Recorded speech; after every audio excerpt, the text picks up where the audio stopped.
have, Recording in progress. we're also gonna have a meeting that you can be here and watch it together. So I would answer that. And this book was recently published and became a bestseller in the category of aging. And this is a quote from Gary. Originally, I did the research and wrote this book for myself, but humbly want to share it with you. I also want to mention that he does have a blog if you're interested in learning more about what he has to say. So it's my privilege to introduce Gary.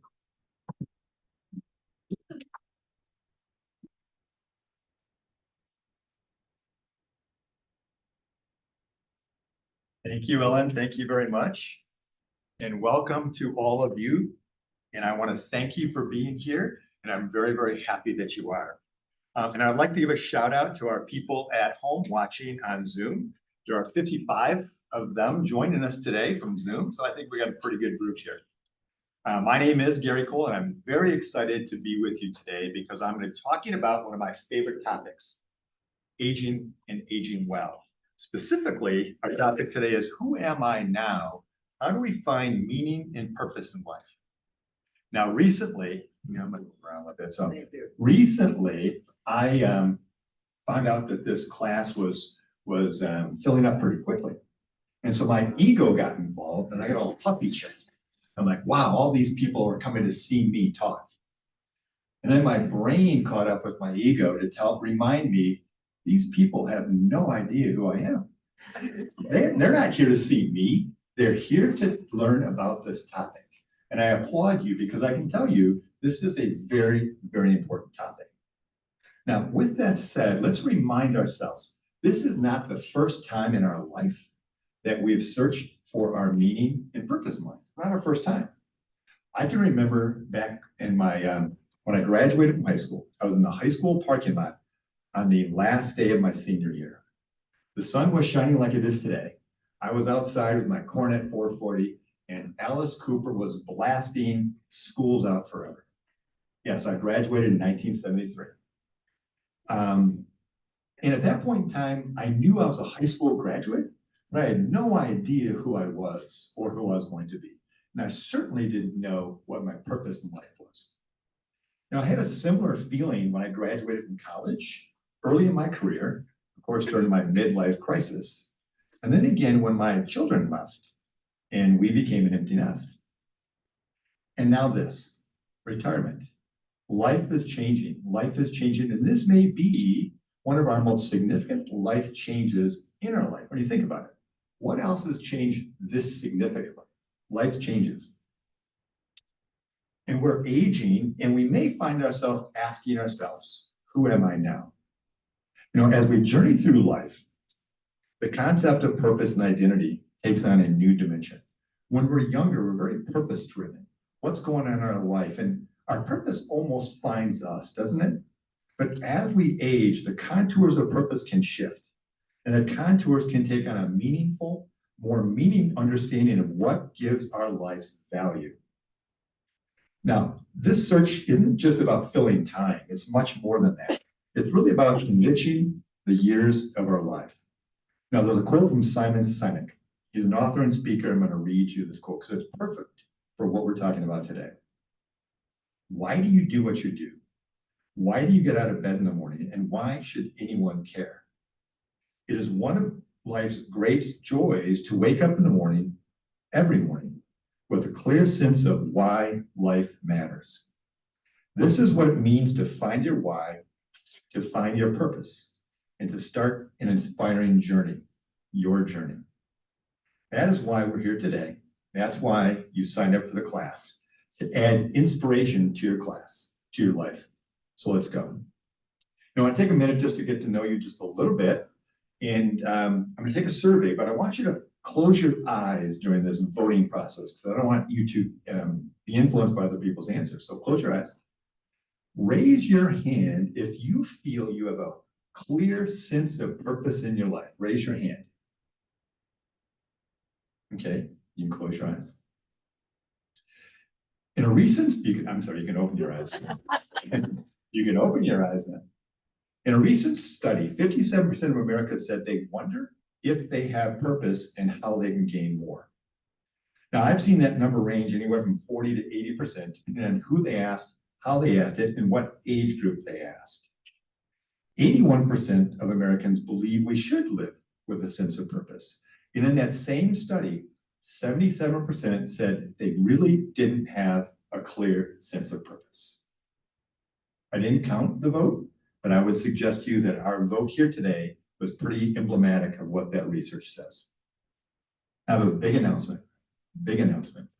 Over the next 60 minutes, I will offer you the chance to change your life. Now, I'm not suggesting you're going to leave as a different person than when you came in, but you might. But I am suggesting that I'm going to give you the ability to make some small change, some small tweak in your life by finding your purpose, an element of inspiration. Now, I'm going to be sharing with you 3 things. Number 1, why purpose and meaning is so important in our life and how it affects our health, our happiness, and our longevity, the 3 core elements of aging well or living a good life. Second thing, I'm going to provide 2 suggestions for purpose that is relevant to everybody. Now, to be clear, purpose is a very personal and individual thing. But these 2 things I'm going to suggest are relevant to all of us. And the third thing I'm going to do, and probably the most important, is I'm going to provide you a process to take yourself through and find your purpose and meaning in life. We're actually going to do a little bit of that today together. Now, there's one element of success that I need to be mentioned, and I have no control over it. And that element is you. You get to decide just how much you want to learn today. You get to decide what you want to take home with you, and you get to decide what kind of changes you might want to make. Now, I mentioned the word change, and none of us like to make change. May I offer just a thought on that? Change can absolutely be good.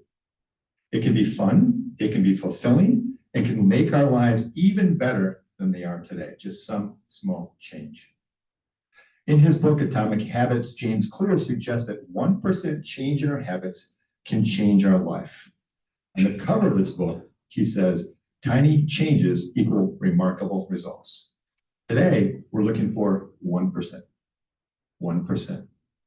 Now, I want to tell you a little bit about me. Another big announcement.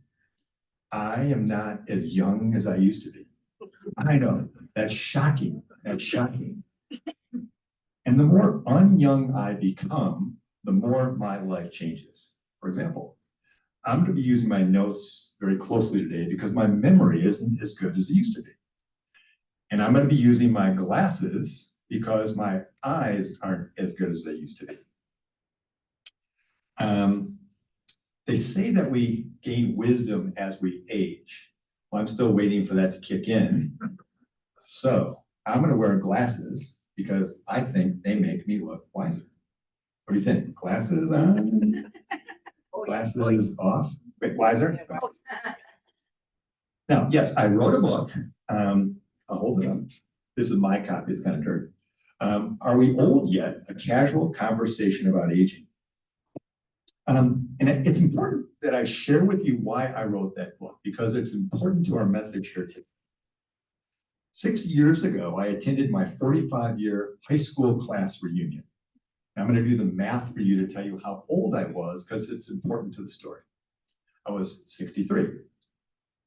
So a group of us went to the Friday night homecoming football game. And I loved Friday Night Lights back when I was in high school. And I loved it this night as well until something happened. Toward the end of the game, a group of students walked by and they looked up at my group. And this one person pointed and said, "Look at all those old people."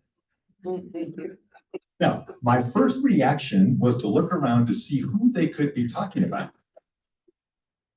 I quickly realized that it was, in fact, me and my friends that they were talking about. So it was the words of that obnoxious 16-year-old that made me think for the first time in my life, am I old? First time. Am I old?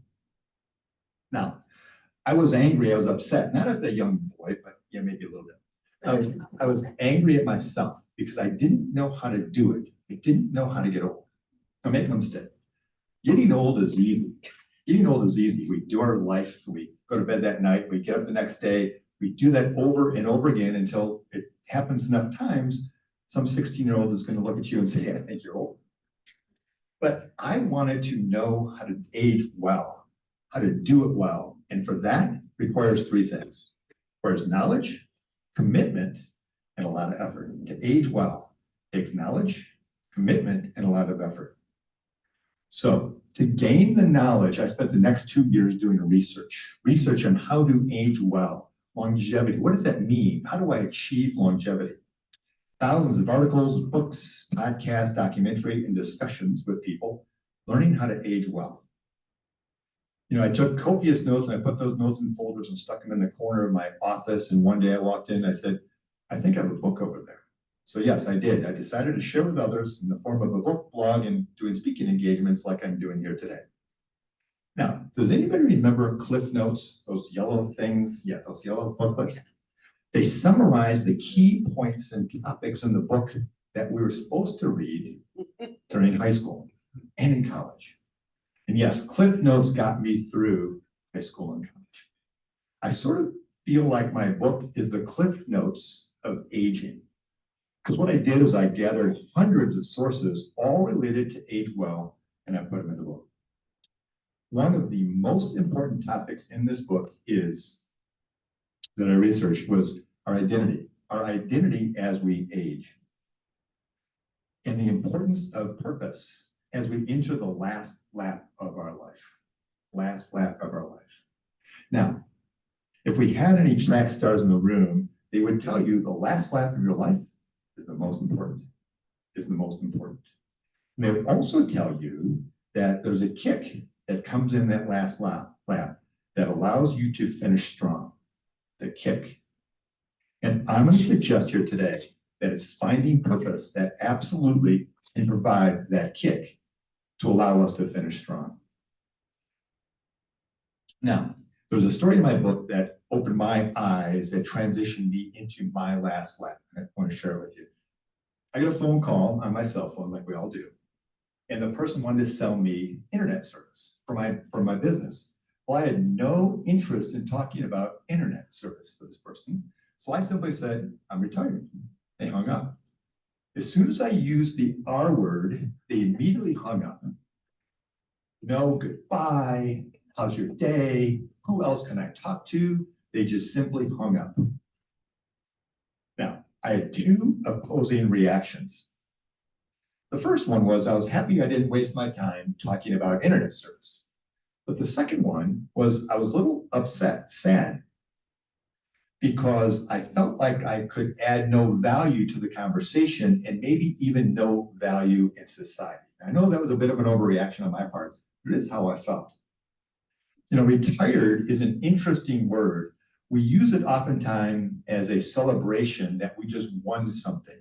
We just finished something and we won. May I suggest we remind ourselves that the race is not over, and retirement actually might be a better term for this last lap. The last lap that should and can be one of the most important part of our life. But we need to remember that this last lap is going to be different and maybe in some ways more difficult. And this is key. This is key as we go into this process. We need to accept and embrace the difference and use the kick to help us finish strong. Now, there's a book that suggests that, there's a book that I'm going to suggest you put on your reading list. Now, by the way, did I mention that there's going to be homework after the class today? There's going to be homework. I've got a handout that's going to summarize some of the things that I talked about. And I'm also going to make reference to a lot of different reference material. I'm going to list them here for you. So in case you want to go into a deeper dive in, I'm going to recommend that you do. So it's going to be in there. So back to the book. The book is called From Strength to Strength by Arthur C. Brooks. The subtitle is this: Finding Success, Happiness, and a Deep Purpose for a Second Half of Life. Sounds perfect. And it really, really is a good book. Here's the Cliff Note version of that book. We change as we age. Brilliant. Go figure. We change as we age. But he talks about strength. Our first strength was developed when we're young, but cannot be carried through into our older years. Now, when he talked about this, I got to tell you, it was like a slap in the face. What do you mean I can't carry that intelligence into my older years? He goes on in detail about why we can't. I'll spare the details. This is the Cliff Note versions. But he then goes on to say, we need to find a new strength and a new purpose. And this conclusion is based on our changing intelligence. Listen to this. When we're younger, we have what he calls fluid intelligence, the ability to reason, think flexibly, and solve novel problems. We have raw smarts. But as we age, we lose some of that fluid intelligence, slap in the face. We lose it, but we develop crystallized intelligence, crystallized. And what this is our ability to take our stack of knowledge that we've learned through life and use it as a library. We call that wisdom. So as we approach this quest to find our purpose in life, we need to accept the fact that our intelligence is changing, but draw from that wisdom to find our new future. So let's go. So in a few minutes, I'm going to take us through the first step. We're going to explore why purpose is so important, and then we're going to talk about how we find it. But let's first talk about what is purpose? What even is, what is it we're looking for? Is it a hobby? It can be, maybe. A friend of mine just found pickleball. How many people are playing pickleball? Because that seems the thing to do. A few of us. So his name's Rick. He found pickleball. He plays competitively. He actually is very good. And actually, he just wrote a book on it. He wrote a book, just came out on Amazon, called Everything in Life I Learned from Pickleball. It's not on your reading list, by the way. It has nothing to do with purpose, but it's a fun little book to read. Second question is, does it need to involve helping others? It helps. My mother-in-law knits blankets. She does a lot, and she gives away to children's hospital. Makes her feel good about her day. Third question, should it make us happier and feel more fulfilled? And the answer to that question is absolutely, absolutely. It should make a difference in our life, and that's what we want to get to. It should make us feel more fulfilled. Now let's define this topic just a little bit further using the library's textbook versions. The words meaning and purpose are somewhat similar, and I will use them interchangeably. I like the word purpose a little better, but the word meaning is this: the end purpose or significance of something that is tended to be. Words related to meaning are important, value, significance, spirit, and intention. Meaning is very, very important in our life. Purpose. The definition of purpose, the reason for doing something or the reason something exists. It's the reason we do something. Now, my favorite way to define purpose actually is the word ikigai. Japanese word from the island of Okinawa. It's one of the 5 blue zones. How many people have heard of the blue zones? It's the 5 places in the world where people live long, healthy lives, and it has the most centenarians. We're going to talk a little bit more about the blue zones later. So the word ikigai is loosely defined as the reason to rise in the morning. The reason to rise in the morning, it's a reason to look forward to the next day. It does remind me of the Simon Sinek quote where he started, why do we get out of bed in the morning? I want to remind us. The answer to this question needs to start after we have our coffee. The reason to rise in the morning is not to have our coffee. That should not be our purpose in life. Just a thought, just a disclaimer here. We're all having our own purpose, but having the coffee shouldn't be it. So the words meaning and purpose do overlap and can be used interchangeably. However, I want to share with you a quote from Pablo Picasso, who makes a profound distinction between the word meaning and purpose. And I love what he does with this. I love it. And it may help us with our search for both of those. And here's what Pablo Picasso says. The meaning in life is to find your gift. The meaning in life is to find your gift. Oh, okay. The purpose in life is to give it away. Think about that for a second. The meaning in life is to find your gift, and the purpose in life is to give it away. I love it. Today, we're going to try to find our gift, and then we will then find a way to give it away.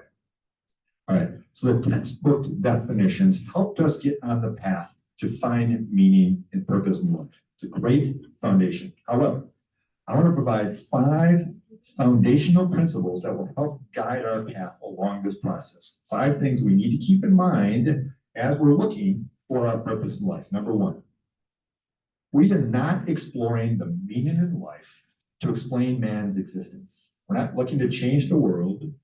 We're just looking to change our own world, our own world. Number 2, our purpose does not have to be some grand goal. As a matter of fact, purpose shouldn't be a goal at all. It really is a journey to be lived. Our purpose is a journey to be lived.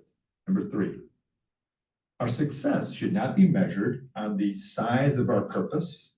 If you can cure cancer, go ahead and do it. Please do. We want that to happen. But really, our success should depend on your level of commitment and engagement. How many hours a day or a week or a month do you engage in that purpose? That's what defines success in this measure. And number 4, questions about purpose should not be answered by sweeping statements, because we're all unique and our purpose should never be compared with others. And number 5, purpose and meaning in life is subject to change. We've talked a little bit about that. I'm going to talk a little bit about that more. Subject is change and will change as we age. All right. Are you ready? We're going to start digging into the assignment today. And we're going to start with, why is purpose so important in our life, especially at our age? In his book, Man's Search for Meaning, another book on your homework list, another book, Viktor Frankl wrote this: "Woe to him who saw no sense in life, no aim, no purpose, and therefore no point in carrying on. He was soon lost." Now, a little context may help our understanding for his very grandiose sense of purpose. Frankl was describing his horrible conditions while a prisoner at the Auschwitz concentration camp during World War II.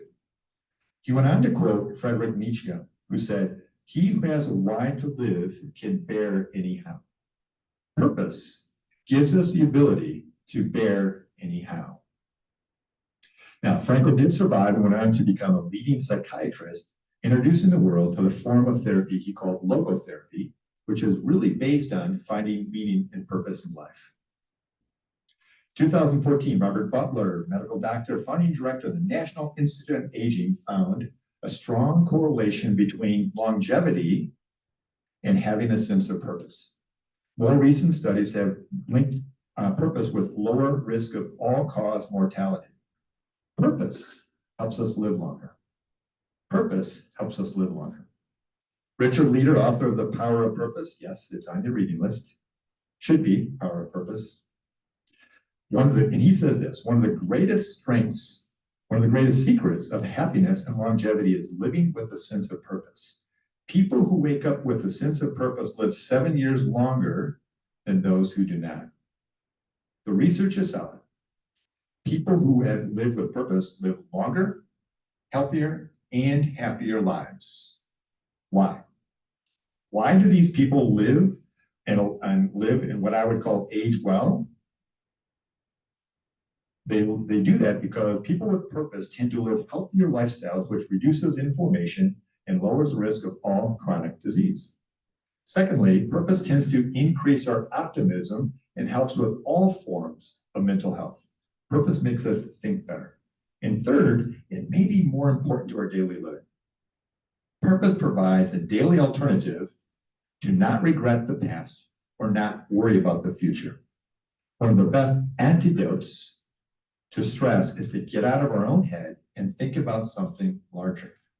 Now, does anyone need any more reason to find our purpose today? I'm going to give you one more. Matter of fact, this story is very powerful and very important. And it takes us back to the blue zones, those 5 places where people live the longest, and there's more centenarians. And by the way, just to remind you, they just don't live long, they live happy, healthy lives. By my definition, they age well. If you're wondering where the blue zones are, when do we leave?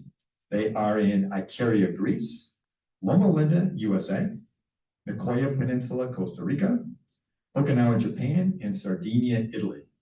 And when do you leave? Whenever you want to. A few years back, there was a National Geographic expedition led by a man by the name of Dan Buettner. He went there to discover, why do these people live longer? What is it? And he discovered 9 lifestyle choices that these people have in common. And he named them the Power of 9. I want to share with you briefly what the Power of 9 is, because it can help us in our daily life and can also help in our purpose journey. So here's the Power of 9. By the way, there's a book on the Blue Zones, Netflix documentary. My book talks about it. There's a lot of reading that you can and should do about the Blue Zones. So here it is. Number 1, move naturally. We call this exercise. My wife goes to Zumba. I go to the gym. They call it living. They walk to the grocery store. They ride their bike to meet with friends. They play. They garden and they work and they play with their grandchildren. They call that movement is just part of life. Number 2, yes, they have a purpose, ikigai. Also, just part of their life. They have a reason to rise in the morning, simple things. They garden, they play with their grandchildren, or they're someone's best friend. It's important to them every day. Number 3, downshift. All right, we're actually gaining more people as I'm talking. I should say hello to you all out there. Downshift. Life gives us stress, and we need a way to deal with stress. In Okinawa, they tend to remind themselves of their ancestors. The Adventists read their Bibles. People in Icaria take a nap in the afternoon. I like that. And the people from Sardinia celebrate happy hour with the world's healthiest wine made from the Cannonau grape. Number 4, 80% rule. 2,500-year-old Confucian mantra that says, stop eating when you're 80% full. Now, I struggle with this one because I love to eat. And I was born and raised, eat what's on your plate, right? So here's what I do. I use a smaller plate. Here's the thing. This one just says, don't overeat. Number 5, nutrition. Yes, there is a plant slant in how they eat. They tend to eat that Mediterranean diet. They eat some meat. They favor fish. They eat beans, and they eat a lot of vegetables. Number 6, wine after 5. They do limit their alcoholic contribution or intake, but they do partake in red wine after 5. And my wife would remind us that it's 5 o'clock somewhere in the world at all times. She knew I was going to say that. I got permission. Number 7, belong. Belong to some faith-based community. Now, they're not selling any particular religion. The science tells us that spirituality actually increases our well-being and helps us live a longer life. Number 8, loved ones first. Family first, multi-generational living and gathering. I love the comment from the Okinawan woman who says, playing with my great-grandchildren is like jumping into heaven. And number 9, have the right tribe. The world's longest living people are very, very social. They choose friends who support the same kind of lifestyle that they have, healthy and learning and curious. So here is my observation, my great announcement here today. By virtue of you all being here, by virtue of you being an active member in SOAR, I'm going to suggest you're well on your way to living the life of the Blue Zones. I congratulate you, and I'd like you to give yourself a round of applause.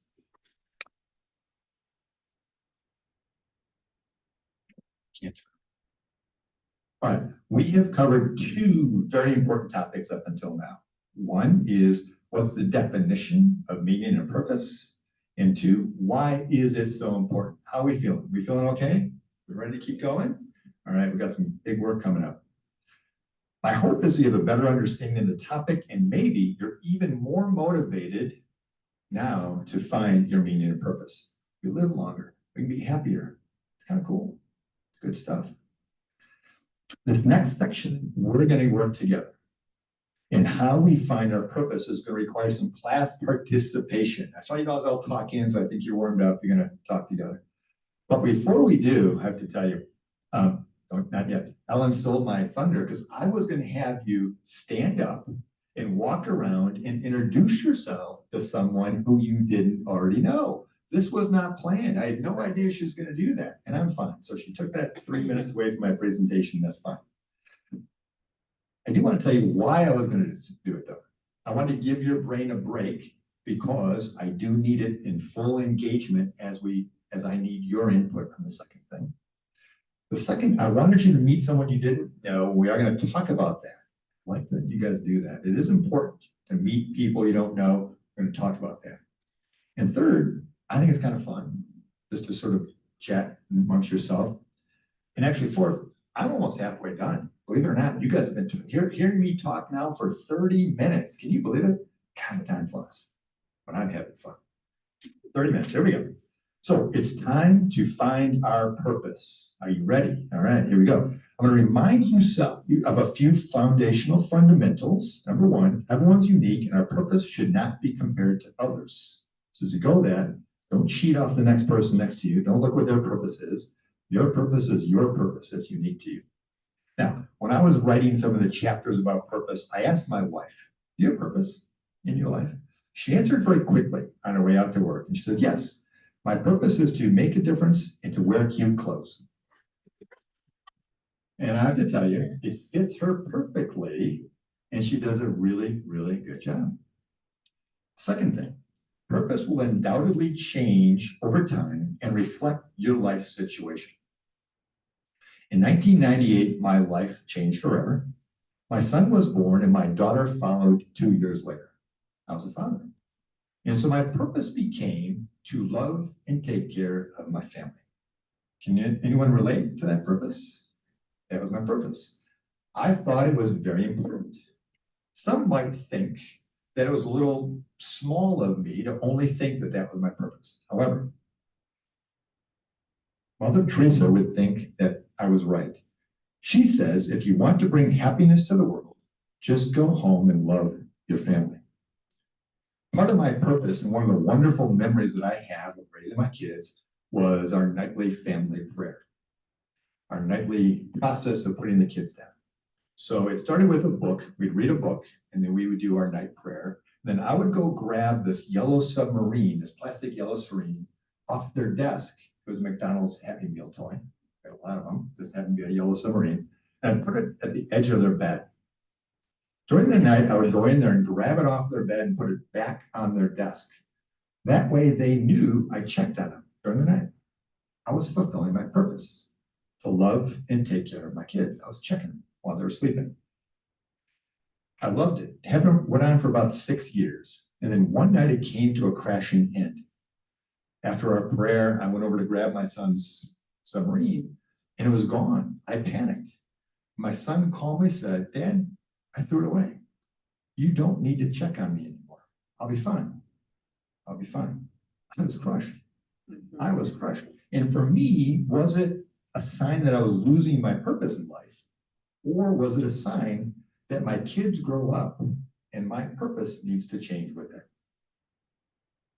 Third thing we need to think about is, and this is important, it is fine to have more than one purpose in life. Matter of fact, you should. You should have more than one thing in life, something that you focus on during the day, something you wake up and say, I can't wait to do that. So there's going to be more than one purpose. Matter of fact, remember, I'm going to give you two, and then you need to add at least one more. All right, are you ready? All right, let's find purpose. I'm almost, I grabbed, Ellen's going to help me on this process.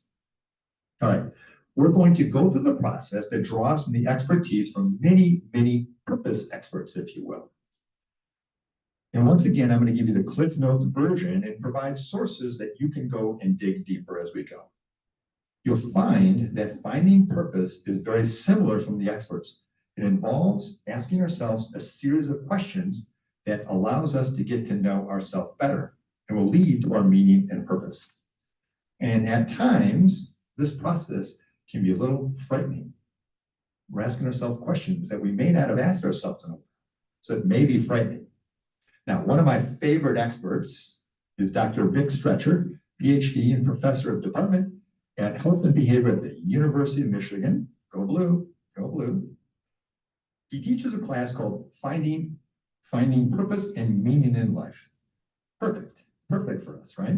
Now, you can go to Ann Arbor and take the class there, Or, this is a huge tip, or you can take it for free online through Coursera. I took the class, wonderful class, and we're going to use some of his principles and some of his questions here today. But I would highly recommend it. Go to Coursera and take the class called Finding Purpose and Meaning in Life. Wonderful class. So here's what Professor Stretcher says. The first step toward unlocking our purpose is to mine your life for the threads that reveal our gifts, our passions, and our values. That's what we're going to do today.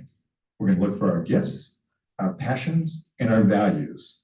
He also goes on to say, never stop being curious, because curiosity is a driving force behind growth, and our purpose should be part of that growth. So we're going to ask ourselves some questions and find purpose. All right, Ellen, I'm going to need you up here.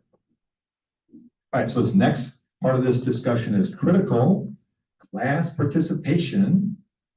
Wake up, everybody ready? So are we ready? Now, I'm going to remind you that there is no such thing as a wrong answer. I'm going to ask a question, and then you're going to start yelling out or raise your hand. I don't know how that's going to work, but we'll just do it. And then as you say things, Ellen's going to write them on the board. Are you ready? Okay, here we go. First question. I'm going to ask it 3 ways, by the way, so don't start yelling until I get to the third. I'm going to ask the question 3 ways. Here's the question. It is a passion question. What do you love? What do you love? Now, let me ask it 2 other ways, just to start get your mind warmed up. What matters to you in life? And what is important to you in life? So what do you love? What's important? And what matters? Family. Continuous learning. Continuous. What was the second one? Can you just put learning? Creativity. Good health. Oh, you guys are doing great. Next one. Health, creativity, health. Friend. Hold on. Two. Friends. Recreation. Hold that one. I got that. Recreation. You do recreation next. I heard happiness over here. Happiness. Traveling to new places. Animals. Oh, hold on. Yeah. You guys are doing so great. Recreation. I remembered animals, but there was a couple in there.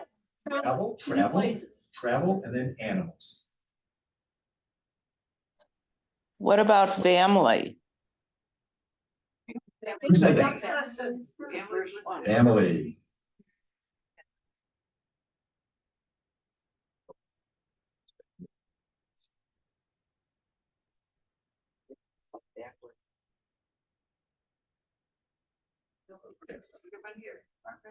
Live music. Live music. Music period. Music period, but I said live. Right there.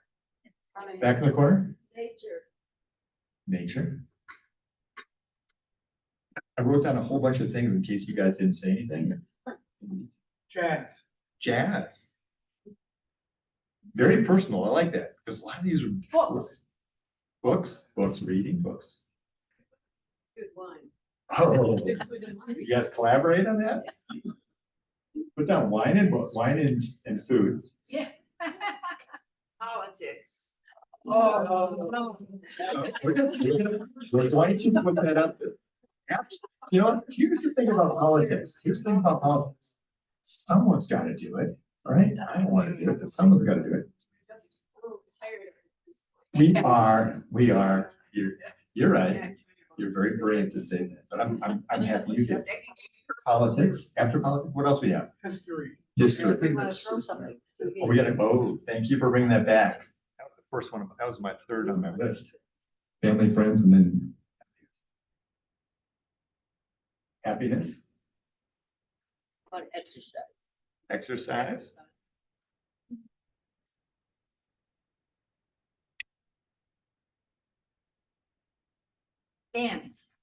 Dance. Connection. Dance, free time, and then connection. Even more. Free time. Sports. Maybe more than 2 more. Wait, free time, there was one word here. Sports. Sports, Somebody said. connection. What's one back here? Do you have friends up there? Better have good friends up there. Oh, yeah, it's there. She's something to. Right. Stay up there. I'm gonna ask the question, the same question, only I'm gonna change the words. Just so that you guys did a great job. I don't think I need to do this, but I'm gonna ask you, because you're gonna be doing this again at home.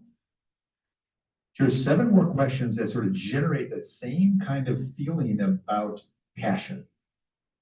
So as I say these slowly, just keep shouting out things that may come to mind. You ready? Keep listening. All right, next. Just go right underneath. All right, so the next question along passion. What makes you feel alive? When are you happiest? I would like to helping people. Helping people, good. What do you enjoy doing? And she knew the next question. What makes you feel engaged? By the way, all these questions are on the handout. Socialization. Socialization, put that up there. Creativity. Creativity, I think I've heard before. Singing. Creativity and singing. Playing with grandkids. Grandkids, Playing with the grandkids, yeah. what do you like to do? Oh my gosh. Painting, Walk. walk, painting and walk. Cooking Photography. and giving it away. Oh, Right, eating. Writing. writing. Photography. Last question, what gets you out of bed in the morning? You guys have done a phenomenal job. I think we're gonna close it down just because we have to move along. Light gets me out of bed. Life, good job. All right, on that last one. Singing, write down singing, then you can have a seat. Thank you very much. All right, you guys did phenomenal. Give yourself a round of applause. Man. All right, you can see. Thank you, Ellen. Give Ellen a hand. You did a great job. Well, I think we got some people in chat that were giving answers. I'm sorry I didn't get you guys. But thank you for still hanging in there. Wow, you guys are hanging in there. That's great. All of these questions are the beginning of you finding who you are. I want you to look at the board because your purpose is somewhere on that board or it's related to one of those words on that board.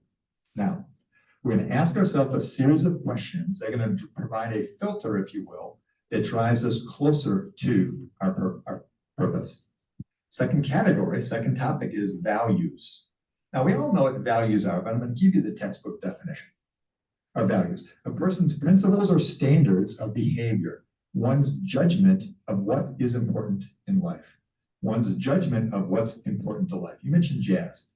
I'm not a jazz fan, but it's important to you, and I think that's great. Your value is about jazz. So we're not going to write these things down. We're not going to have time. This is on the list, but I want you to think about what are some of those values, if you will. Oh, you know what? I'm going to do something else. No, I'm not going to do that. So, think about the values. Now, on the sheet of paper that I'm going to hand out, the homework paper, there's a list of 30 different values that you can select from. 30 different values that you can choose from. Now, this value question is critical to get you closer to your purpose because what you value in life really gives you the sustainability of what your purpose could be. By the way, this isn't an easy question. It's not the kind of question you wake up and say, what do I value in life? You don't think about that. You don't go to a party and say, hey, what do you value in life? Although, wouldn't that be fun? Next party you go to, try this. Next party you go and say, hey, what do you value in life? Now that could end up being a very interesting conversation, or it could get weird very quickly. So try it, or try it at home. Try it at home. And by the way, when you try it at home, you cannot choose the all the above button. If you get up with 50 different values in your life, I think it's important, no, it is important to bring them down to your 5 core 5 to 10 values. And again, when you do this at home, just Google, start with the 30 values I gave you, And many of the ones that I gave you on the list are out there. You guys did a great job. And Google values, because there's a lot more. I've also given on your homework sheet an interesting website that I went to. It's called personalvalues.com. And they ask a series of questions. They don't ask you what your values are. They ask you a series of questions. And from those questions, they tell you what your 5 core values are. I did it. It was kind of fun and kind of interesting and kind of close to what I thought reality was. Because I'll be honest with you, I didn't really know what my values were. I don't ask myself that every day. But I want to share with you the results from my test, what the 5 values are and what it kind of looks like and how accurate it could be. So here's my 5 values. First one, sharing with you guys something kind of personal here. First one, family. Caring for loved ones. They nailed it. It's always been a value of mine, although my role has changed greatly. Second value, health was my second value. And that's one that's kind of weird in my life because I think health has always been one of my core values, in spite of the fact that for much of my life, I really didn't do much about it. I was busy. You know how that is? Life gets in the way of our health. I can tell you when I retired 4 years ago, health now is a big part of my day. I eat good, I sleep good, and exercise. Oh, I should tell you, my wife is still working, I'm semi-retired, so guess what? She retired from cooking when I retired. Makes sense, right? So I took up cooking because I like to eat, so I started cooking, and we eat very, very well, but we eat very healthy. So health is the second core value. Intelligence, logical thinking, and quick learning. Now, when I read that, I thought, they got that one wrong. They got that one wrong until I thought about it. They aren't talking about me being intelligent. They're talking about me valuing intelligence. And they'd be absolutely right. Absolutely. When I did the research for my book, of course, I looked for intelligent people who knew how to age well and knew about longevity. And in fact, the 3 most common things that people say about my book. Number 1, the research was very impressive. Very smart people telling us good things, and I learned a lot. Second thing people say is, I love the writing style. It's very conversational. It's kind of like I talk. It's very conversational. Third thing they say, I get this a lot. I like your wife. I want to meet her. Because I use my wife and her spiffy sarcasm to provide comic relief. Now there's a gentleman in the right-hand corner that's laughing harder than the rest of you because he actually knows my wife. And so Sandy can say, as soon as I said that, Sandy would say, yeah, I know her. Number 4, passion, vocation, or love of a hobby. Yes, and it's true. And I would say it lead to another value in my life, and that is working hard. If I'm passionate about something, I give it a strong effort. I learned that from my parents. Number 5, love, deep feeling of affection. Another value I learned from my parents, and it goes beyond romantic love. It's love for life, really. And I love that value. So again, the website is Personal Values, and I'm going to give it to you. It's on the sheet. I highly recommend it. It's kind of fun, and you can sort of figure out what your values are. All right, how are we doing? Are we ready for the next question? Here we go. Next question is a little bit easier, but there's a key consideration. How honest are you going to be in the answer? How honest are you going to be? Here's the question. What are you good at? Now, sometimes people just sort of say, oh, I'm not good at anything. Their humility kicks in. I'm not good at anything, blah, blah, blah, blah. But as you think about what it is you're good at, I'm going to tell you a quick story about my daughter. Some would say my daughter has a bit of a pessimistic streak in her, and I would be one of those someones. It started in high school and carried on through college. It would raise its ugly head around test time.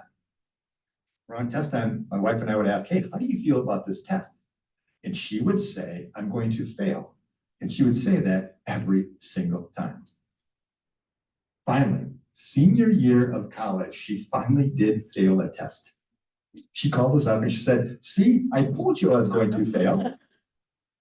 After hundreds of tests, thousands of hours of anxiety, she finally did fail a test. I'm reminded of a quote from Mark Twain. He said this, I have known many troubles in my life, some of which actually happened.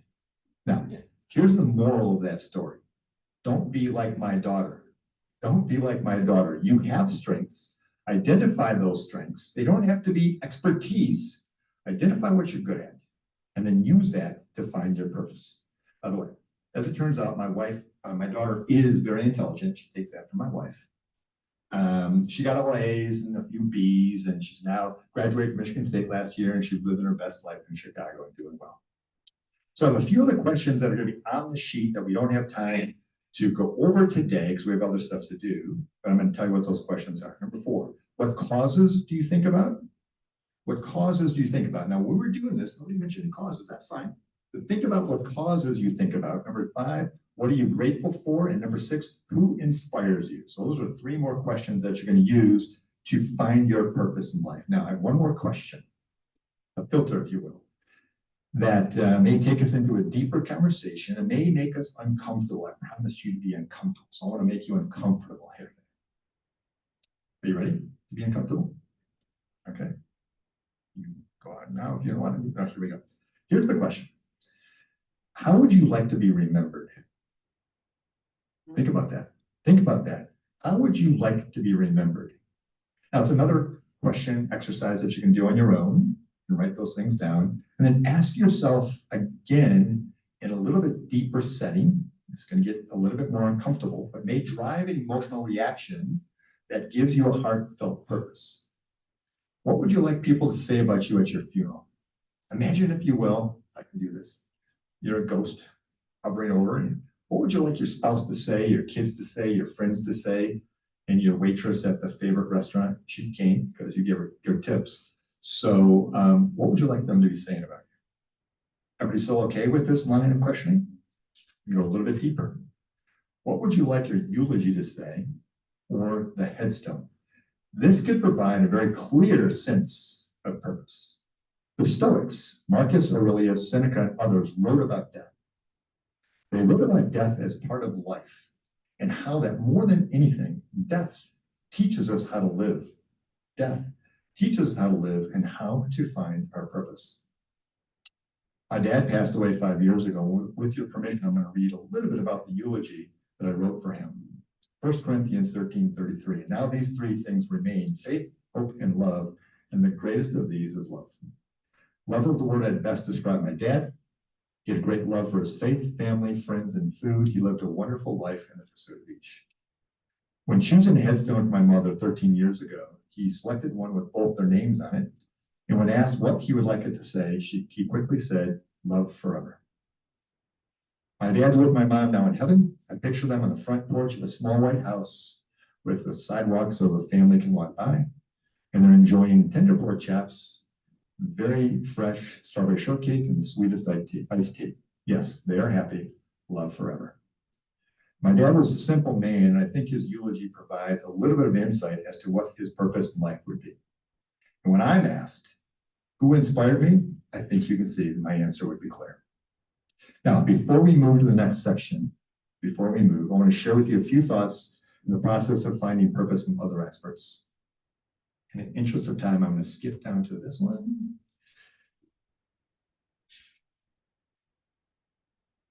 Wow, we've got some good stuff here today.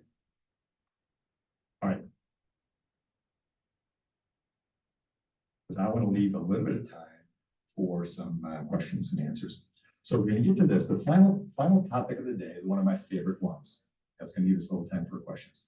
Final topic of the day is one of my favorite ones. It's about meaning and purpose in aging. And it's from the Book of Joy. It's on your list. The Dalai Lama and Desmond Tutu collaborate on the book, and they start the book by saying this: I believe the purpose in life is to find happiness. I believe the purpose in life is to find happiness. Great quote, but I don't necessarily agree with the action. And neither does the Dalai Lama, as it turns out. Here's why. Direct pursuit of happiness is difficult and can lead to a hedonistic nightmare, according to the experts on happiness. Instead, and this is big, happiness can be an important direct result and outcome of living with purpose. So happiness is important to all of us. And I want to give you some good news about happiness. You ready? Good news about happiness. Our older years can be some of the happiest years of our life. Our older years give you some of the happiest years of our life. It's taken from the book called The Happiness Curve, written by Dr. Rausch. He is an American author and Yale graduate, current senior fellow at the Brookings Institute. As it turns out, The happiness curve, as he described, is the shape of you. We start out up here in the upper left. We're very happy. We're young. We have no cares in the world, but we did. Our happiness starts to decline in our 20s when we're starting to adult. You have to pay that bill. I got to go to work. I've got to pay all the bills and I can't rely on mom and dad anymore. I've got 2 kids in the 20s. I'm going through that now, but they're doing great. They're doing great. Then we hit our most unhappiness at our middle years when we're juggling our career and our family and we go through the midlife crisis. But then our happiness starts to rise. Our happiness starts to rise. Now, some of you may be thinking that's not exactly what my happiness curve looked like, and I would say I understand. And so would Professor Christina Bryant at the University of Melbourne. She would say, not everyone feels the same way. However, she goes on to say this, lean into these words. As we age, positivity tends to increase, life satisfaction grows, and we experience less stress and regret. We develop cognitive abilities that enable us to deal with life better. We develop a capacity for more complex thinking, which enables a more nuanced view of life. I love that word, a nuanced view of life. Life is not black and white. Life is difficult. Sometimes we need a nuanced view of life. It allows us to be more content, to be more happier. My friends, happiness makes us happier. Wisdom makes us happier. All right, and again, in the interest of time, I have to share this with you. Okay, Dr. Laura Santos, another one of those Coursera courses called The Science of Wellbeing. You should go on it, it's on the list, The Science of Wellbeing. She shares a lot of things about happiness and well-being and purpose, but she shares this, and this is important. Knowing what to do is only half the battle. We also need to make changes. If you want to change your life, you may need to change the way you live. To live with purpose, a life with energizing, fulfilling, and happy, you may need to change the way you live. Just some small change. Oh, I promised you 2 purposes that you can take with you. Everybody, relates to everybody. Here's the 2 purposes that you can take with you, but you have to go find one on your own. So here we go. First one. Make health a priority. Make it a purpose. Maybe obvious, but so many times we just don't do it. We're all in a different place on our happiness journey. Our health journey. So I'm not going to tell you exactly what to do. That'll be up to you. But I will say this, allow some time, some focus and effort toward your health every day. Second thing. First thing was health. Second thing, the single most important element in life that can lead to happiness, health, and even longevity, according to the experts. This is big. This is big. So it comes from a study from the book, The Good Life, Lessons from the World's Longest Living Study. It's in the cheat sheet. And here's the thing. This isn't just any study. This is the longest study. It started in 1938.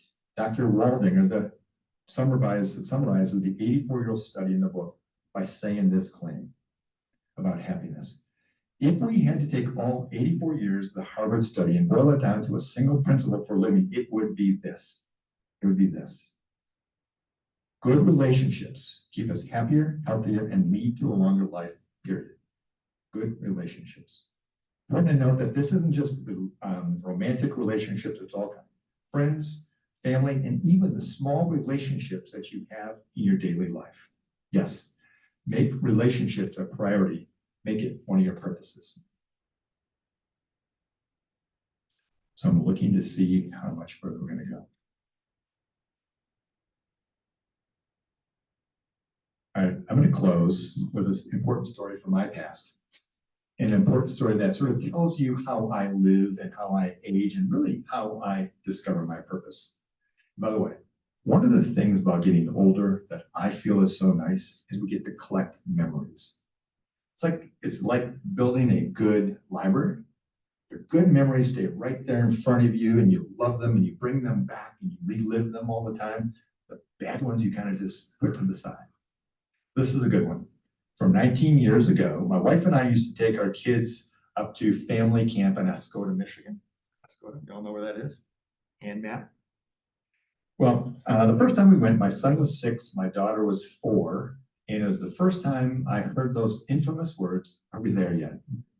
You know, the trip went fine with 2 kids in back, which is great. It went fine until we got into Escoda, and my son started complaining of stomach pain. Not one to push my luck, I pulled over in the Burger King parking lot. He jumped out, and of course, he lost the contents of his stomach. So we needed a place to sleep, so we went on to camp. Our cabin was about a 10-minute walk from where we parked, so I put Parker on my back and I started to carry him to camp, to our cabin. I could feel his mood change as we got closer to the cabin, as he saw the woods and the lake and all the families having a good time. And just before we got to the cabin, he yelled out, "Today is the first best day ever." First best day ever. So as I find myself on my aging journey, life changes. Some things are good and some not so good. So I go to bed at night and I thank God for my family, my friends, and my health. And I wake up the next day and I'm reminded of the words of that 6-year-old boy. I make it part of my purpose. Today is the first best day ever. And some days I find it to be true. I find my purpose. All right.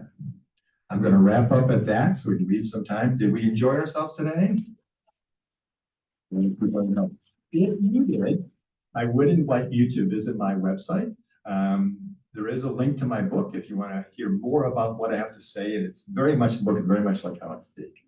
They're also on there, there's a link to my Facebook. Ellen mentioned there's some blogs.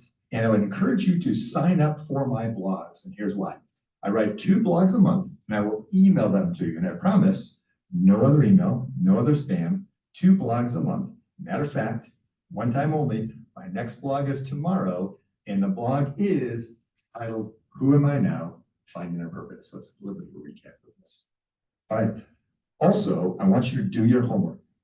Do your homework. So take that sheet at the end, do your homework, but don't do it for me because there'll be no test. Good chance you'll never see me again. So it's not for me. Do it for yourself. Do it for yourself. Because my hope is that you will find meaning and purpose in your life. You'll add that inspiration that it can bring.